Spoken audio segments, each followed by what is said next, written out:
আসসালামু আলাইকুম, স্বাগতম জানাচ্ছি বিবিসি নিউজ আন্তর্জাতিক সংবাদে। শুরুতেই সংবাদ শিরোনাম, এরপর বিস্তারিত। ইসরায়েলি আগ্রাসনে গাজায় পরিবহন ব্যবস্থায় ক্ষতি $250 কোটি। ইরানের দাঙ্গায় যুক্তরাষ্ট্রের হাত ছিল। ওয়াশিংটনে গাজা শান্তি পর্ষদের প্রথম বৈঠক ১৯ ফেব্রুয়ারি। হামাসের পক্ষে অবস্থান নেওয়ায় হার্ভার্ড বিশ্ববিদ্যালয়ের ফান্ডিং বন্ধ, পেন্টাগন।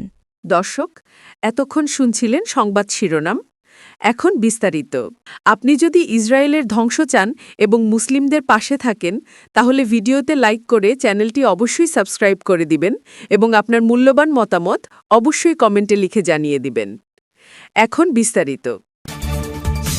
ইসরায়েলি আগ্রাসনে গাজায় পরিবহন ব্যবস্থায় ক্ষতি $250 কোটি।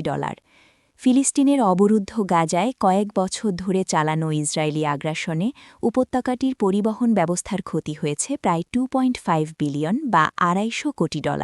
শনিবার ৭ জানুয়ারি আল জাজিরার এক প্রতিবেদনে এ তথ্য জানানো হয়।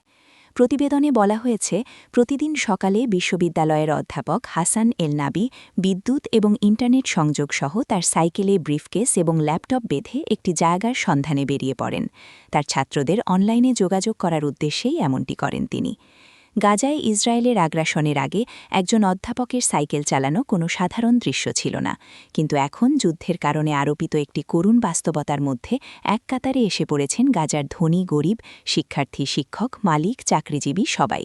বিশেষ করে ক্ষতিগ্রস্ত অবকাঠামো এবং ধ্বংসপ্রাপ্ত গণপরিবহনের কারণে এখন বিকল্পগুলোর মধ্যে অন্যতম মাধ্যম সাইকেল। ইরানের দাঙ্গায় যুক্তরাষ্ট্রের হাত ছিল। ইসলামী বিপ্লবের প্রায় 4.5 দশকের মধ্যে প্রথম সবচেয়ে বড় সংকটে পড়েছিল ইরান। অর্থনৈতিক দৈন্যতার কারণে গত ডিসেম্বরের শেষ দিকে শুরু হওয়া ব্যাপক বিক্ষোভ এক পর্যায়ে দাঙ্গায় রূপ নেয়।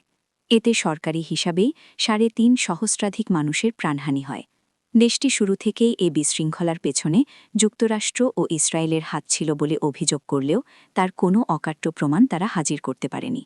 তবে আসলেই তাতে ওয়াশিংটনের ইন্ধন ছিল বলে খোদ মার্কিন অর্থমন্ত্রী স্কট কেনেথ হোমার বেসেন স্বীকার করেছেন। খবর প্রেস টিভির। অর্থমন্ত্রী স্কট কেনেথ স্বীকার করেছেন যে ওয়াশিংটন উদ্দেশ্যপ্রণোদিতভাবে ইরানে মার্কিন ডলারের ঘাটতি তৈরি করেছিল। এ পদক্ষেপের কারণে ইরানি মুদ্রার রিয়ালের ব্যাপক পতন ঘটে এবং এমন অর্থনৈতিক চাপ তৈরি হয় যা গত ডিসেম্বরের দাঙ্গার প্রেক্ষাপট তৈরি করেছিল। শুক্রবার ৬ ফেব্রুয়ারি যুক্তরাষ্ট্রের সিনেটের এক শুনানিতে অংশ নিয়ে সিনেটর কেটি এলিজাবেথ বয়েড দেশটির অর্থমন্ত্রী স্কট কেনেথকে প্রশ্ন করেন, মার্কিন প্রেসিডেন্ট ডোনাল্ড ট্রাম্পের প্রশাসন ইরানের উপর তথাকথিত সর্বোচ্চ চাপ প্রয়োগের নীতি জোরদার করতে কী পদক্ষেপ নিয়েছে। জবাবে মন্ত্রী বলেন, আমরা যা করেছি তা হল দেশটিতে ডলারের সংকট তৈরি করা। এটি ডিসেম্বরে একটি দ্রুত এবং বিশাল চূড়ান্ত পরিণতির দিকে মোড় নেয়, যখন ইরানের অন্যতম বৃহত্তম ব্যাংক দেউলিয়া হয়ে যায়। ওয়াশিংটনে গাজা শান্তি পর্ষদের প্রথম বৈঠক ১৯ ফেব্রুয়ারি।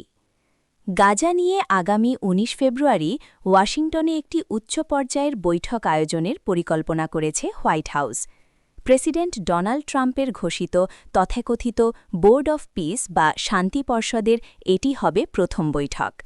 যুক্তরাষ্ট্রভিত্তিক সংবাদমাধ্যম অ্যাক্সিওস এ তথ্য জানিয়েছে। প্রতিবেদনে বলা হয়, যুক্তরাষ্ট্রের এক কর্মকর্তা ও বোর্ডে থাকা 4টি দেশের কূটনীতিকদের বরাতে এই বৈঠকের কথা জানা গেছে। তবে পরিকল্পনা এখনও প্রাথমিক পর্যায়ে রয়েছে।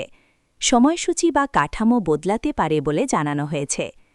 প্রতিবেদন অনুযায়ী বৈঠকটি ওয়াশিংটনের যুক্তরাষ্ট্র শান্তি ইনস্টিটিউটে অনুষ্ঠিত হওয়ার কথা রয়েছে। বৈঠকের ঠিক আগের দিন 18 ফেব্রুয়ারি ইসরায়েলের প্রধানমন্ত্রী বেনিয়ামিন নেতানিয়াহুর সঙ্গে হোয়াইট হাউসে বৈঠক করার কথা রয়েছে প্রেসিডেন্ট ট্রাম্পের। ফলে গাজা ইস্যুতে এই বৈঠককে ঘিরে কূটনীতিক তৎপরতা আরও বাড়ছে। এই বৈঠক শুধু রাজনৈতিক আলোচনাতেই সীমাবদ্ধ থাকবে না। গাজা পুনর্গঠনের জন্য অর্থ সংগ্রহ এর অন্যতম উদ্দেশ্য বলে জানিয়েছে অ্যাক্সিওস। এই বিষয়ে হোয়াইট হাউস ও যুক্তরাষ্ট্রের পররাষ্ট্র দফতরের কাছে মন্তব্য চাওয়া হলেও তারা কোনো প্রতিক্রিয়া জানায়নি। হামাসের পক্ষে অবস্থান নেওয়ায় হার্ভার্ড বিশ্ববিদ্যালয়ের ফান্ডিং বন্ধ, পেন্টাগন। মার্কিন প্রতিরক্ষা দপ্তর পেন্টাগন হার্ভার্ড বিশ্ববিদ্যালয়ের সঙ্গে তাদের সব প্রকার সামরিক প্রশিক্ষণ, ফেলোশিপ এবং সার্টিফিকেট প্রোগ্রাম আনুষ্ঠানিকভাবে বাতিল করার ঘোষণা দিয়েছে। প্রতিরক্ষা সচিব পিট হেগসেথ এই সিদ্ধান্তের কথা জানিয়ে হার্ভার্ডের বর্তমান শিক্ষা ব্যবস্থাকে ভয়াবহ এবং উদারপন্থী উগ্রবাদ দ্বারা আক্রান্ত বলে কঠোর সমালোচনা করেছেন।